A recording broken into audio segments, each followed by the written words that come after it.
झांकी अगर देखना चाहते हैं तो आज कर्तव्य पथ पर आप सबको इनका रियाज देखने को मिलेगा, उसकी रिहर्सल देखने को मिलेगी। और इस प्रकार टाउन हॉल के सामने नगर पालिका के मैदान में विभिन्न स्कूलों के ग्रुप ध्वज को सम्मान देते हुए और सलामी देते हुए आगे बढ़ रहे हैं। और इसी बीच विवेकानंद केंद्रीय विद्यालय का स्काउट का ग्रुप मंच से गुजर रहा है। हर हिंदुस्तानी का परिचय जो इस भारत माता को नमन करने के लिए यहाँ उपस्थित हुआ है। मैं रामचरितमानस की मर्यादा, मैं गीता की पावन हूँ, मैं कालिदास की काव्य कल्पना, मैं ऋतुओं में सावन हूँ, मैं तुलसी की चौपाई, मैं वाणी संत कबीरा की, सूरदास की भक्ति परंपरा, मैं प्रेम वंदना मीरा की, मैं एकता की पावन प्रतिमा, मैं गंगा में बहने वाली पानी हूँ। मत पूछो मेरा परिचय, बस कह दो मैं हिंदुस्तानी हूँ। सजीवता और अनुशासन का प्रदर्शन करते हुए अगला दल अपने कदमों से परेड स्थल को गर्वित करता हुआ और यह अंतिम दल ध्वज को सलामी देते हुए गुजर गया है। और अब सभी ट्रूप्स जो हैं तो कदम से कदम मिलाते हुए एक लय ताल के साथ में अपने गंतव्य तक पहुंच रहे हैं। इनके हाथ, इनके कदम ऐसे बढ़ रहे हैं, एक विशेष अनुशासन का संकेत करते हुए। और बीच में ये जो मधुर ध्वनियां आप सुन रहे हैं वो है विद्यानिकेतन विद्यालय के बालक जो बैंड बजा रहे हैं बीच में। इसके साथ ही कुछ पीएमसी के स्टूडेंट्स भी हैं जो बैंड पार्टी में हैं। बैंड पार्टी के नजदीक कलर पार्टी पहुंचती हुई और एनसीसी का ट्रूप धीरे धीरे कदम बढ़ाते हुए अपने मूल स्थान की तरफ पहुंचता हुआ आज कर्तव्य पथ पर 21 तोपों की सलामी के साथ राष्ट्रीय ध्वज का सर्वोच्च सम्मान किया गया है। और ऋषभदेव में भी नगर पालिका मैदान में यह शानदार कार्यक्रम आपकी आंखों के सामने।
का परिचय देते हो।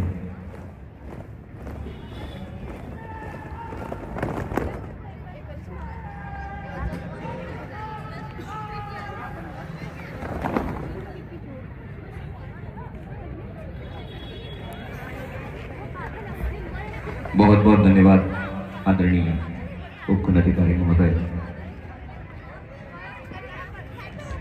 परेड अपने नियत स्थल पर पहुंचते हुए ध्वज को राष्ट्रीय सम्मान के साथ में यह परेड का मार्च पास्ट का कार्यक्रम संपन्न हुआ। बहुत बहुत धन्यवाद सभी को।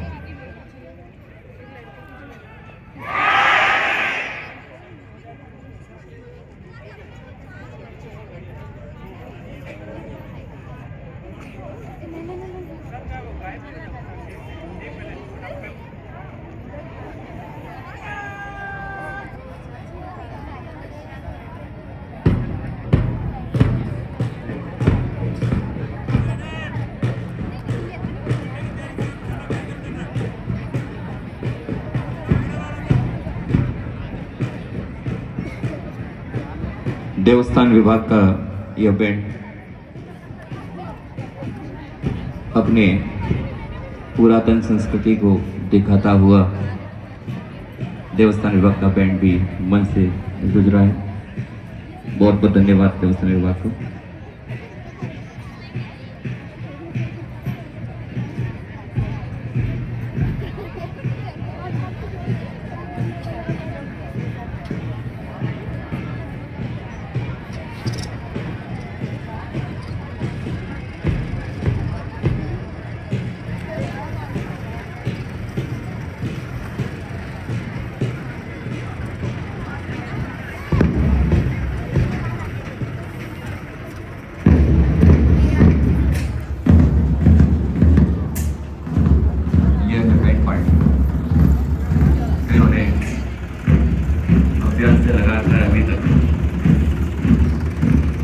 एक लयता से बैंड की ध्वनियां बिखेरी और इन्हीं के एक लयता से परेड के कदम से कदम मिले और हमारा यह जो कार्यक्रम था वह सफलतापूर्वक संचालित हुआ। बैंड पार्टी धीरे धीरे मंच की तरफ बढ़ते हुए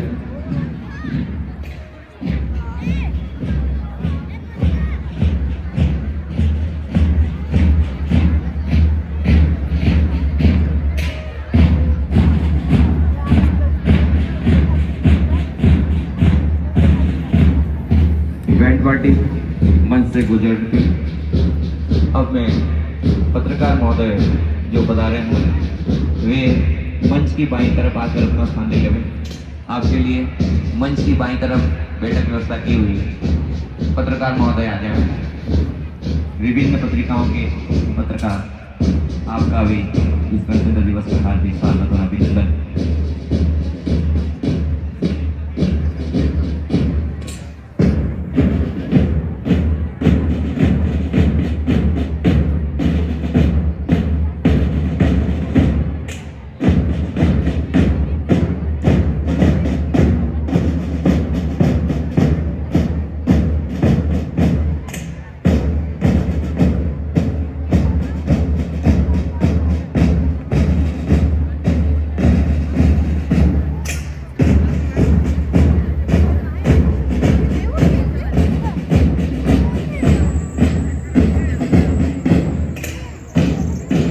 उच्च स्तरीय परेड की झांकी आपने नगर पालिका मैदान में देखी।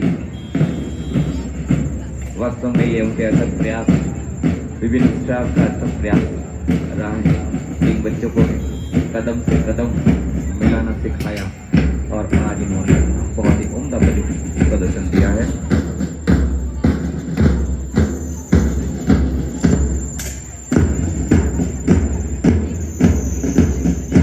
अंतिम चरणों की तरफ बढ़ते हुए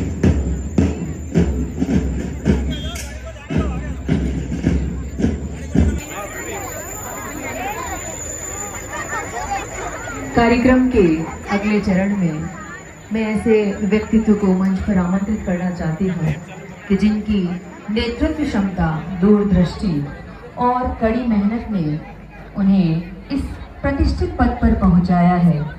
उनके मार्गदर्शन से हम हमेशा अपने कर्तव्य को बेहतर ढंग से निभाने का प्रयास करते हैं और जिन्होंने अपने कार्यों से न केवल विभाग को बल्कि संपूर्ण समाज को एक सकारात्मक दिशा प्रदान की है।